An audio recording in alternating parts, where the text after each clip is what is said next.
Welcome back to Alberta Primetime. March is Nutrition Month, and to bring some extra insight into what we eat, we're convening a special lifestyle panel of registered dietitians. Joining us this evening, Richelle Tabelon, who works at Edmonton's Southside Primary Care Network.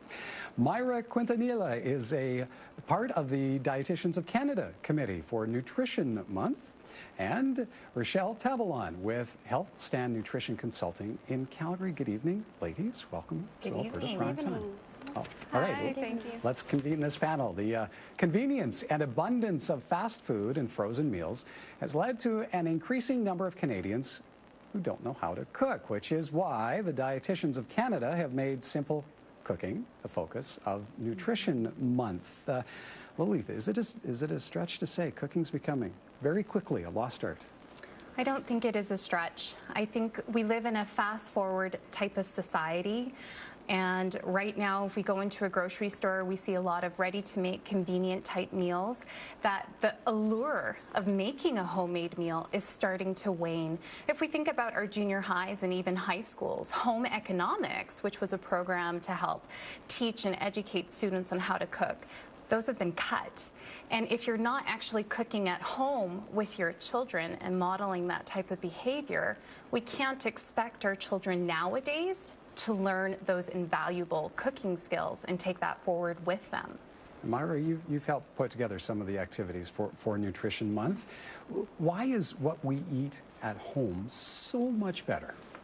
Well, for many reasons. The research shows that homemade meals in general have more fiber, and if you eat more at home, you're also more likely to get your vegetables and your fruits, that what you need per day. And on the other hand, the more you eat outside, the easier it is to have meals that are very high in nutrients that you want to be low in. And as an example, we have sodium, so your salt and your sugar as well. So homemade meals are actually the way to go if you want to achieve a healthy diet. And it tastes so much better, it really truly does. Yes. Richelle, how about you chip in with your thoughts there? What are the advantages of eating at home from your perspective? Yeah, so definitely there's many advantages of eating at home, and I agree with all that's been said, that eating at home, we have control of the ingredients that we're using. So we can use less salt, we can use less sugar, we can have more vegetables. So oftentimes restaurant eating, the portions can be a little bit out of balance, or we may be lacking in vegetables when we eat out. So eating at home gives us much more control. Well, it's so easy to throw something into the nuker, into the microwave. Yep.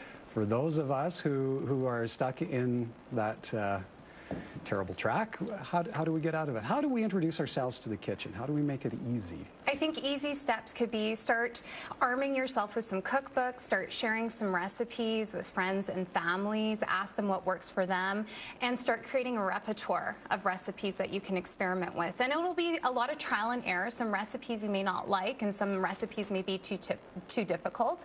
And if you're finding that you have some just basic knowledge about cooking skills, take some courses. Edmonton has some great continuing education courses that you can take. I've taken them myself. So there's lots of different ways that you can start. Go to Dietitians of Canada, and right now they have a great resource online with cooking videos to show you how you can make a nutritious meal in a short amount of time that's going to give you everything that you need. But it is intimidating. It can be intimidating. Yes. And so that's why I think it's great to start with going with some family and friends to some cooking courses if you are intimidated and don't want to go by yourself. But the key is to start somewhere. What about getting kids involved, Myra? Well, kids involved, that's the best part of it. And it's, as you already mentioned, it's a very important skill to learn. And I always say, try to plan ahead. I think that's also a very important step to cooking at home, and get your kids involved. If you're preparing a grocery list, try to involve them, ask them what they would like to try. If they have maybe, like, play a game, like which green one we'll try this week. And if, of course, they suggest foods that are not healthy, you're like, no, let's try the ones that are healthiest. Or even for cereals, all of that, make that game with them when planning and even grocery shopping. And of course, at home, I would suggest that try to get them involved as much as possible. I know kids tend to be messier, so sometimes that's even more time in the kitchen. But maybe just get them to set the table for you and maybe choose the plates and napkins that will be used. And if you do have more time, actually let them maybe mix ingredients or learn how to crack an egg. And all those things are very important skills, as basic as they may sound. They're very, very important. Especially if you have a picky eater. That's one of the first things I encourage parents to do is get your children involved, because they're going to have a sense of pride of, wow, I created this. I want to eat this. And then you're setting them on that path towards food knowledge and acquiring some skills that they can take forward with them. And Richelle, I see little miters propped up on big chairs trying to help out. But what about the teens? How important is that to get the teens involved? Yeah, so just as important to get the teens involved, you know, getting them to learn those cooking skills at home. It's really been shown that when you get teens involved in meal preparation and also to sit down for those family dinners together, that they will make better choices, better nutritional choices. And also it's been shown that they'll have a reduction in their pop consumption, in their fast food consumption as well. So in turn, it really promotes healthier choices. And I can't encourage more strongly those family meal times, both with teens and with young children. It's really been associated with better nutritional intake, also a lowered risk of obesity, a lowered risk of eating disorders, and also better performance in school. So there's many benefits to having those family meals together. Absolutely. All right. We're just getting the conversation started. Up next, how much sugar are you consuming and how much should you be consuming? We'll ask our panel after the break. Get ready, wing lovers, because you're about to have a new favorite wing joint, Wing Street from Pizza Hut. That's right, Pizza Hut wings are juicy, crispy, and hand-tossed in your choice of 8 mouth-watering flavors, like sweet honey barbecue or burnin' hot buffalo. You've got to taste them to believe it. And for a limited time, it's just 60 cents a wing only when you order online. It's Wing Street from Pizza Hut. Make it great. Every day, your osteoarthritis knee pain decides what you do. What if it didn't get to decide anymore? What if you decide how much time you spend in the garden? What if you decide when to walk on the beach? If you have osteoarthritis knee pain, there may be a way to feel less pain, a way to take back some of the decisions your pain has taken away. Talk to your doctor or explore your treatment options at paindoesn'tdecide.ca. And don't let pain decide anymore. New Budweiser Crown. Crafted with fire-roasted caramel malt to create a golden amber lager with a rich, distinct flavor. New Budweiser Crown.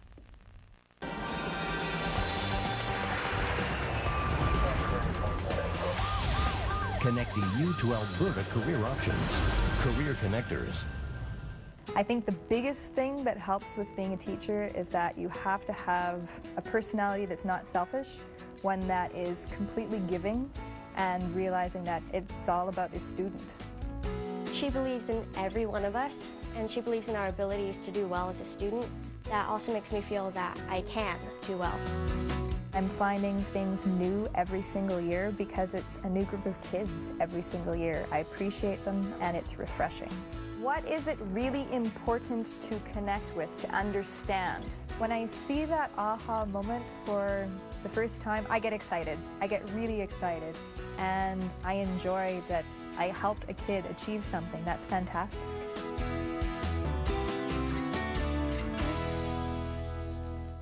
CTV2, a division of Bell Media.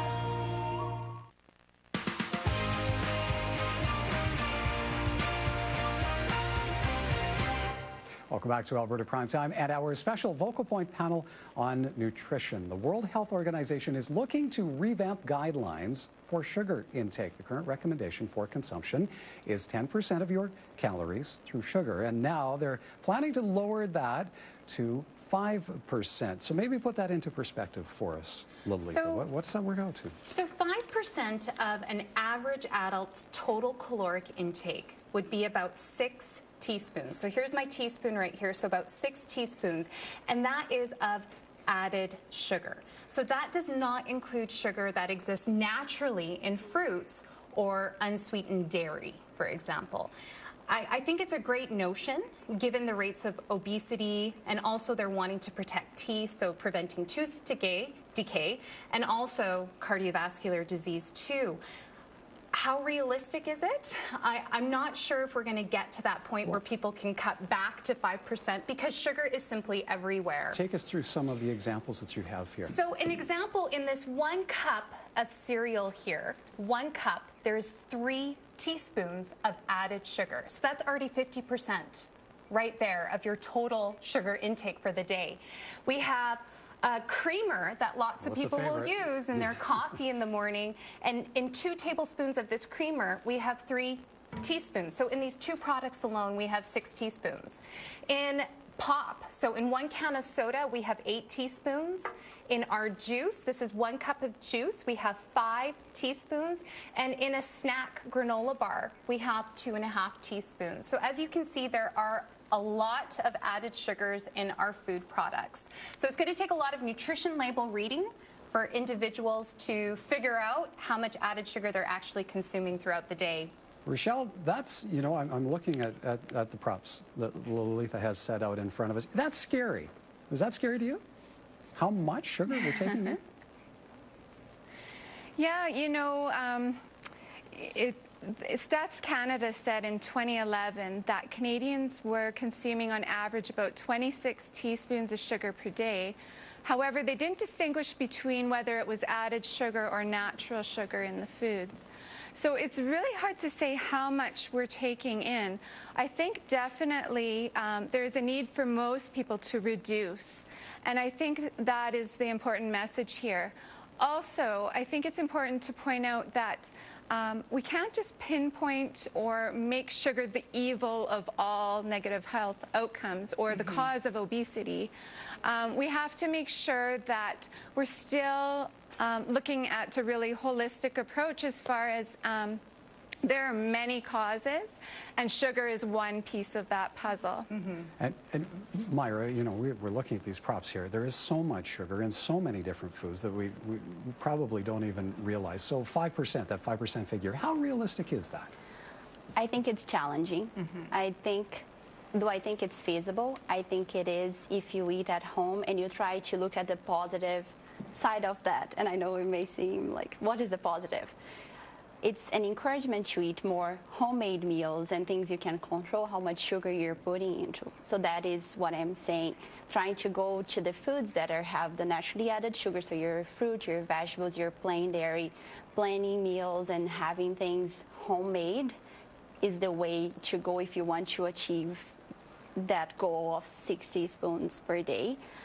I do see how that recommendation coming out is an effort by the World Health Organization to put into a recommendation what the research is showing, so connecting sugar to the rates of obesity, cardiovascular disease, tooth decay as well. And I must say, I think it is hard the way we eat nowadays, like the amount of convenience foods we have and the habits that the lost art of cooking at home. If that doesn't really come back, and if we don't learn, and if we don't increase the number of meals we make at home, I think it's really challenging. But so it is like baby steps. I don't think we should focus on 6 teaspoons if we are now having 26, but maybe the healthy eating habits that can bring us closer to that goal. So I think that's an important point. And it's different because you're not looking at what I'm not doing right, and it's more like, okay, I'm at 26, but if I can at least maybe decrease 1 meal outside my house or cut my coffee creamer in the morning and try to slowly cut back on my sugar, that's a huge success. Okay, we're almost out of time, but I want to squeeze this last topic in. So I almond, even quinoa milk are popping up in grocery stores as alternatives to traditional cow's milk. And while they're gaining popularity with those who are lactose intolerant, many are choosing alternatives for other health or lifestyle reasons. Myra, if you're not lactose intolerant, should you be looking at these other options? Well, if you're not, I don't really see that as being a driver that you should, unless, of course, you want to experiment and try these others. Like, as a dietitian, I have tried them all, and I must say I enjoy many of those beverages.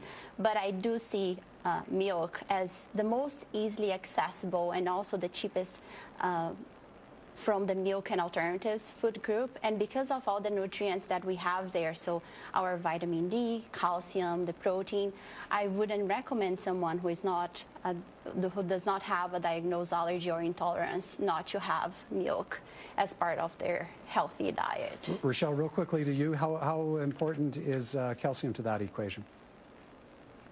Yeah, so I think definitely to say, first of all, it's great that we have all these alternatives out there. It does provide alternatives if we have an allergy or if someone is vegan or, there's strong dislikes. It does provide those alternatives. However, we have to take a look at why do we drink milk or milk alternatives. It is for calcium. And that calcium is so important for our bone health and to prevent osteoporosis.